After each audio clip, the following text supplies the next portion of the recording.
The body of the dead woman, Mrs. Gertrude Agnes Turner, was removed to the county morgue for autopsy. Ben and I filled out the 311 form, the dead body report, and filed it, pending the outcome of the autopsy. A couple of Mr. Turner's friends who lived upstairs from him at the Blackwell Hotel agreed to look after the old man until he got over the shock of his wife's sudden death. 7:45 the next morning, I checked in for work as usual. Morning, Joe. Morning. What do you know? Not much. Pretty slow. How about the Turner woman? No word on the autopsy, huh? No, coroner hasn't called yet. Have you got any smokes? I left the house in a hurry this morning and forgot everything. Yeah. Right here. Oh, thanks. Here. Thanks. Lousy morning. Another row with the wife. Oh? What's the matter? Oh, another one of those church bazaars she got herself mixed up in. She's calling on me for help again. Oh, yeah? What you want you to do now? Remember the last time, don't you? That spring bazaar? Had me working on decorations down to the church 7 nights a week. 18 women running around telling you what to do. Yeah. It's like a madhouse, Joe. This time it's even worse. How do you mean? This time the ladies figure they ought to have a little more production. They want me to dress up in some kind of a funny costume. Auction off pies and cakes. You know, stovepipe hat, false mustache will work. No. You turned them down, huh? You won't do it, will you? Well, not exactly. Wife kicked up such a row, I guess I'll end up doing it. Got an idea, though. Uh-huh. Wouldn't be so bad if I had somebody to work with me. You wouldn't like to help me out, would you, Joe? Well, I'll tell you, I'm going to be a little busy, Ben, but if I get a chance, I'll drop out to see you, though. I'll get it. Yeah. Homicide Friday. Oh, yeah. How's that? Mm-hmm. All right. Yeah. Okay, we'll be right over. Was Doc Cephalou over at the morgue about Miss Turner? Got the autopsy report for us? Yeah, they won't sign the death certificate. What's the trouble? A couple of things. Looks too suspicious for him, they said. How'd they list the cause of death? She suffocated. 8:15 a.m. We went across the street and talked with Dr. Cephalou. All he could tell us was that Gertrude Turner had suffered severe convulsions and that she had died of suffocation. There was a small bruise in her forehead and numerous other small bruises around the base of the throat. Not enough to say that the woman had been murdered, and yet too much to dismiss the case as an accidental death. Together with Lorman and Barrett from Homicide, Ben and I looked up some of the friends of Mr. and Mrs. Turner. We found 2 points which didn't check out with the story that Mr. Turner had told us. According to the friends, Turner had had some violent arguments with his wife. On at least one occasion, he'd struck her. And secondly, the dead woman did have a gentleman friend in the neighborhood, but his conduct with her had been above question. It was strictly friendship. We decided to take it from there. We went back to the Blackwell Hotel and found Mr. Turner in his room. He was wrapping up some of his wife's personal effects and packing them in corrugated boxes.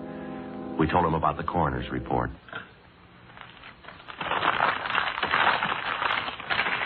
I don't think I believe that, Sergeant. People just don't suffocate. There's got to be a reason for it. Yes, sir. That's what we're looking for. Well, don't they know? Can't they tell you how it happened? The doctors? Well, she had severe convulsions. She suffocated. That's just all they could tell us. With a bruise on her head, Gertrude's forehead. What did they say about that? Well, that wasn't the cause of death, Mr. Turner. She could have gotten a bump when she fell out of bed. It might have been that. It might not.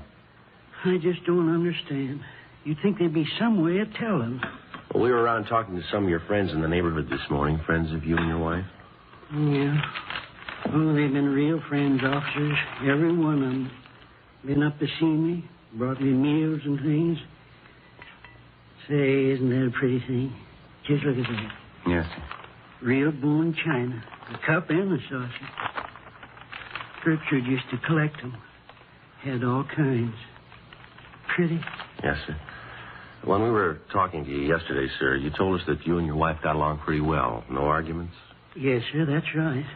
Well, now, some of your friends tell us that you used to argue with your wife quite a bit. Who told you that? Some of your friends here in the neighborhood. Is that true? When we first got married, Gertrude and I guess we had a few spats. No different than other people. Getting used to each other, things like that, you know. Mm-hmm. Well, did you ever strike your wife, Mr. Turner? Why do you ask that? Routine question. Did you ever strike your wife? Mr. Turner? Yes. One of the first arguments we had. I don't even remember what it was about. That's how important it was. Mm-hmm. I lost my temper, I guess. I kind of slapped her. Oh, I felt like a no-good bum. Never once happened again. Slapping Gertrude. It's hard to remember right now. Well, we asked you the same question yesterday, sir. Couldn't you told us that then? Oh, I'm sorry, officer. I guess I missed it. I wasn't feeling too good. I think you know what I mean. But you remember us asking if your wife had any gentleman friends? Yes, I remember that. Well, now, is it true? Well, there's one fella named Clyde Warren. Runs a drugstore down the street. I guess Gertrude knew him better than anybody, but he was my friend, too. Well, did you ever complain to this Clyde Warren that he was spending too much time around your wife, that he ought to see less of her? I think I did maybe once or twice. It was kind of in a fooling way. Certainly didn't mean it. Clyde Warren's one of my best friends. Well, did you ever complain to your wife that she was seeing too much Warren? No, sir, never even mentioned it. Why you ask me all these things? Well, your wife's dead, Mr. Turner, and we still haven't found out why. But you ask me questions like I had something to do with it. You were the last one to see her alive, sir. You were alone with her in this room the night she died. You think I killed Gertrude? Is that it? You think I killed my own wife? No, sir, we didn't say anyone killed her. You think I killed my own wife? You think I killed her? Well, did you kill her, Mr. Turner? You know I didn't kill Gertrude. You know I didn't do that. I'm sorry, sir. There's not much else we can do now. What do you mean? The coroner found a series of bruises on the body, right around here, base of the neck. We know she died of suffocation. The two things seem to fit pretty well. I don't know what you mean. I didn't see any bruises, not on her neck. I don't know what you mean. We'll have to take you downtown, sir. You can call your lawyer now if you like. I don't have a lawyer. Why are you taking me downtown? No alternative. We're going to have to book you. How's that? Suspicion of murder.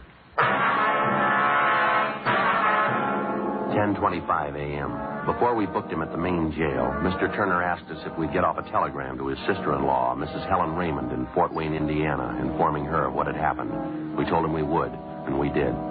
We booked him in on suspicion of 187 PC, and then we checked back in at the office. We put in a call to the insurance company that held a policy on Mrs. Turner. Yes, sir. Gertrude Agnes Turner. Mm-hmm. What was that? All right. Right. Thank you, sir. Goodbye.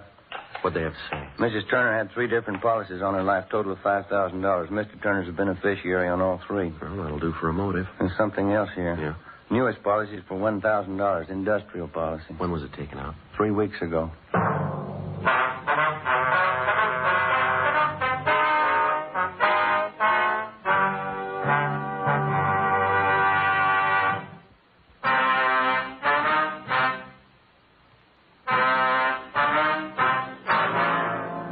November 15th, 10 a.m. The investigation went on. We failed to uncover any additional evidence against the suspect, Mr. Turner. We had 3 main points against the man. The recently issued insurance policy on his wife for $1,000, the fact that he had fought with his wife and struck her on several occasions, and the series of bruises which had been discovered at the base of the dead woman's neck. Well, as it stood, we weren't too sure that the case would hold up in court. Ben was less sure that the old man was actually responsible for the death of his wife. We figured if Turner was guilty, we might try to impress him with the evidence against him and attempt to get a confession. Monday, 1 p.m., we went over to the main jail to interrogate the suspect.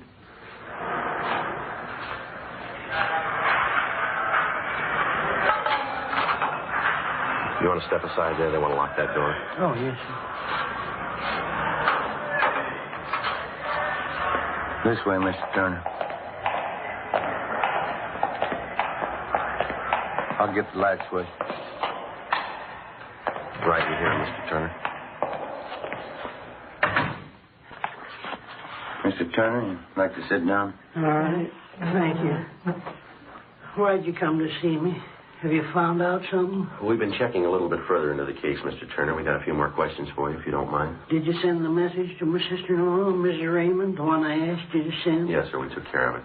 You got the address right, didn't you? Fort Wayne, Indiana? That's right, sir. Sent a telegram, told her all about it. That was 2 days ago. She should have gotten it by now. I haven't heard a word from her. Are you sure she got the telegram all right? Pretty sure. We'll check on it when we get back to the office. A few things we got here that you might like to know about, sir. Maybe you can help clear them up for us. What's that, officer? We understand that your wife, Gertrude, had some insurance on herself. $5,000 worth? Yes, that's right. Something you want to know about it? Well, she named you as the beneficiary in each of her policies. Is that correct? Yes, sir. Gertrude was a great believer in insurance. Don't hold with it too much myself. She used to tell me all the time. Yes, sir. In case she died first, she wanted me to have a little something for old age. Something to retire on and get a little ranch out in the valley. I understand she took out a policy just lately, $1,000 about 3 weeks ago. I know about it. I didn't want her to do it. Clean waste of money, I told her. Payments are pretty steep. Well, sir, is there anybody who can back that up? That you told your wife you didn't want her to take out that policy? No, I don't think so. We didn't talk about our business with other people. Mm-hmm. Yeah. Friday, Romero. Yeah? What is it? Phone call says it's important. Either one of you. You want to get it, Ben? You okay? You can take it out the desk here. All right, thanks. I think I know what you mean. The insurance. You think that's why I killed Gertrude. Isn't that right? Well, sir, put yourself in our place, Mr. Turner. What would you think?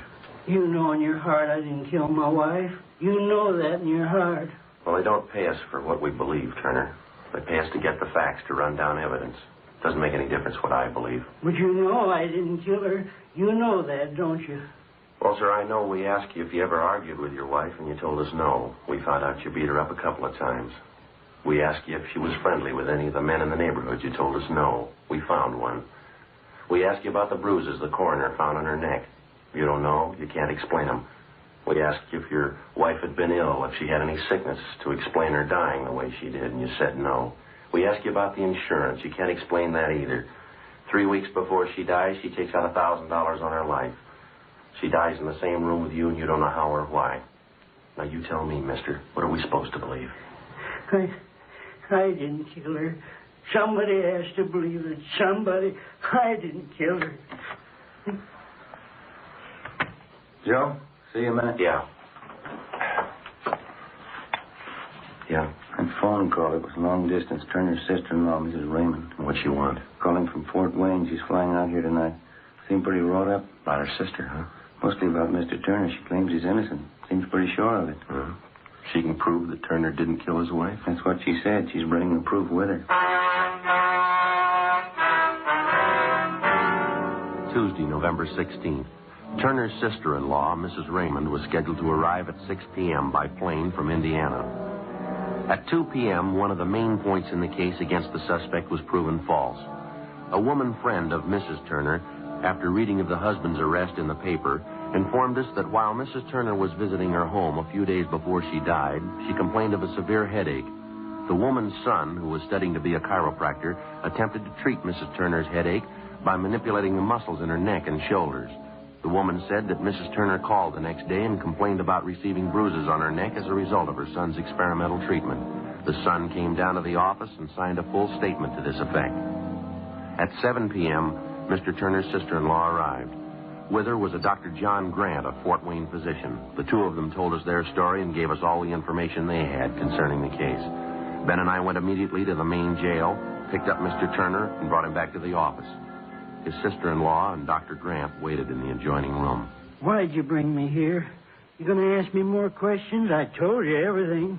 No, sir. No more questions. You can't take me off to prison. I haven't had a trial yet. No, sir, you're not going to have a trial, Mr. Turner. We're releasing you. How's that? Your sister-in-law, Ms. Raymond, she's in the next room with her doctor. They're going to take you home, sir. I don't think I understand, officer. How do you mean? Your sister-in-law just got in from Fort Wayne tonight, and she has her family doctor with her. They told us about your wife, Gertrude. Everything we had to know. About Gertrude? My wife? Well, what do you mean, officer? Well, maybe you can understand, sir. Your wife was afraid to let you know. She told her sister she was afraid it might break up her marriage. Afraid to tell me what? Well, your wife suffered from epilepsy. She had it most of her life. She had epilepsy? Yes, sir, she did. And this Dr. Grant showed us that he's been sending your wife medicine ever since you moved out here to California. He treated her many times for the same thing before you met her. She figured it might ruin her chances of marrying you, so she kept it a secret. The medicine. I remember that. Used to come through the mail. And that's it, sir. Counts for the headache she had the night before she died. She probably had an attack during the night, suffocated. That's how you found her in the morning. Well, why didn't they know? The coroner, they examined her. Well, sir, that's just the point.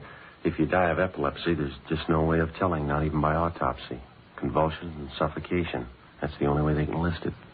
And she was ashamed. Gertrude. She was afraid to tell me. Yes, sir, that's what she wrote to your sister-in-law. We saw the letters. And I can leave now if I want to? Is it all right? We'll get you things from the property clerk first, and then you can go. Can I see Helen now, my sister-in-law? I'd like to say hello. Yes, sir, you can. It's right through that door. Well, thank you kindly. It's all right.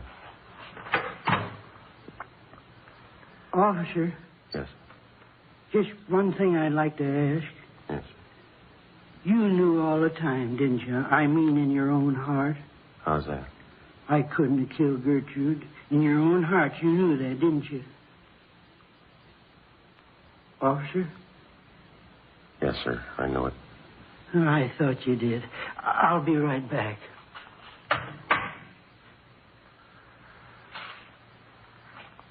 Joe? Huh? I wouldn't worry about him. What's that? We'll call it a white lie.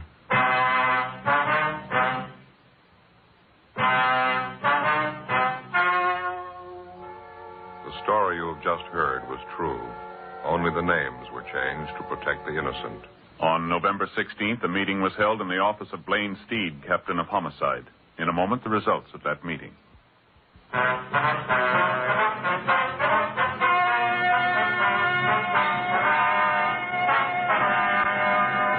The death of Gertrude Agnes Turner was proved beyond a doubt to be due to natural causes. A 9.10 report was made which completely exonerated the husband of the dead woman.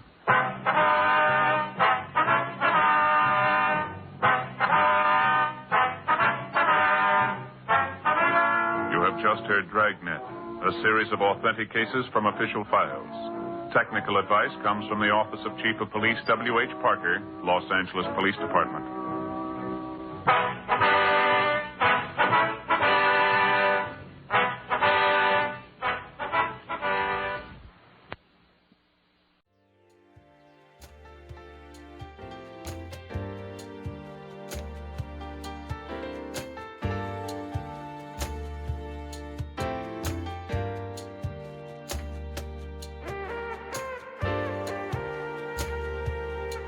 This has been a Nostalgic Mystery Radio presentation.